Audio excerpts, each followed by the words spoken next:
Allez-y. Ça ne marche pas. Si, Monsieur le Président. Connaissez-vous cette histoire frivole d'un certain âne illustre dans l'école? Dans l'écurie, on vint lui présenter pour son dîner 2 mesures égales, de même force, et à pareil intervalle. Des 2 côtés, l'âne se vit tenter également, dressant ses oreilles juste au milieu de 2 formes pareilles, de l'équilibre accomplissant les lois, mourut de faim, de peur de faire un choix. Cette comptine de Voltaire, ma caution est donc bourgeoise, illustre le célèbre paradoxe de l'âne de Buridan. Le paradoxe de cet âne qui, incapable de choisir, meurt précisément de ne pas choisir. Le centriste Bourlange, qui n'est pas vraiment de notre paroisse, eut l'audace il y a peu de cette comparaison entre l'âne de Buridan et le parti dont vous fûtes le président, Monsieur le Président. Je le cite, « Incapable d'arbitrer, le parti Les Républicains meurt de ne pas choisir. » Et c'est vrai.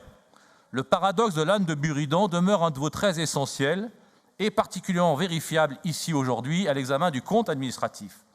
Ce paradoxe, néanmoins, n'est pas dans les chiffres, dans les grands chiffres, car si l'on s'en tient à ces grands chiffres, en grande masse, et aux ratios qui en découlent, eh bien, Monsieur le Président, ils nous réjouissent.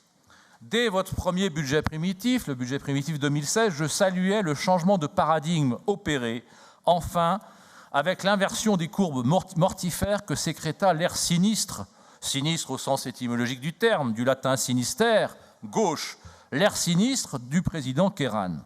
Nul ne peut en disconvenir, vous tenez ferme le cap annoncé, retour en force de l'investissement, baisse des frais de fonctionnement, l'épargne brute qui bondit de 71% en 3 exercices, tout cela nous ravit, Monsieur le Président. Mais alors, y aurait-il une ombre à ce tableau d'honneur? Où se situe le fameux paradoxe de Vauquier? Eh bien, précisément dans la matière elle-même du compte administratif. Et alors, si on se plonge, sans se noyer, dans l'annexe, 1387 pages, 40 000 lignes de subventions, j'ai déjà dit combien cette annexe était une mine d'or. Tout y est. Où j'ai osé cette comparaison, c'est aussi la caverne d'Ali Baba, parce que quand on parle d'Ali Baba, les 40 voleurs ne sont pas jamais très loin. Bien. Intéressons-nous aux subventions aux communes, page 679. Et je vais vous donner le classement par ordre décroissant des montants des subventions par commune.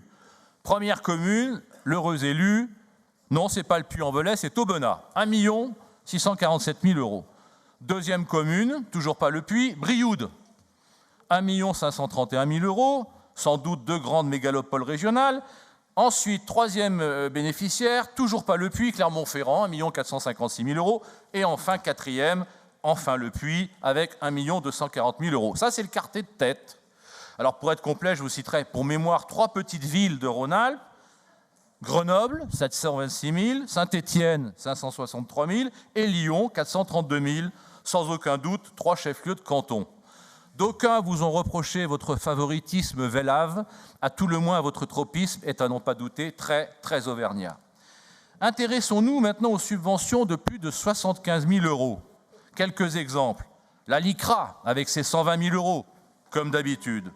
La Fédération Rhône-Alpes de protection de la nature, désormais France Nature Environnement, avec ses 700 000 € quand même. Les conservatoires régionaux d'espaces naturels et départementaux, pour un total de 1 455 000 €. La LPO, la Ligue pour les oiseaux, avec ses 400 000 €. Il y a bon les petits oiseaux. Monsieur le Président, je vous l'affirme, il y a 5 ans, il y a 10 ans, il y a 15 ans, c'était exactement la même chose. Et vous le savez. Faut-il y voir là le paradoxe de Vauquier? Dans le domaine culturel, nous retrouvons là encore les mêmes spécialistes du tiroir-caisse, malgré les déboires judiciaires qu'ils ont connus. Citons quelques exemples. La Villa Gilet, toujours là, 475 000 €. L'Aralde, qui s'appelle désormais Auvergne-Rhône-Alpes, livre et lecture. Il fallait bien changer l'ancien nom trop chargé de turpitude. L'Aralde, donc, avec ses 560 000 €. Et évidemment, le FRAC, Rhône-Alpes, Institut d'art contemporain, qui commet, comme d'habitude, sa petite effraction annuelle à 655 000 €. Rien ne change, Monsieur le Président, rien n'a changé depuis 15 ans.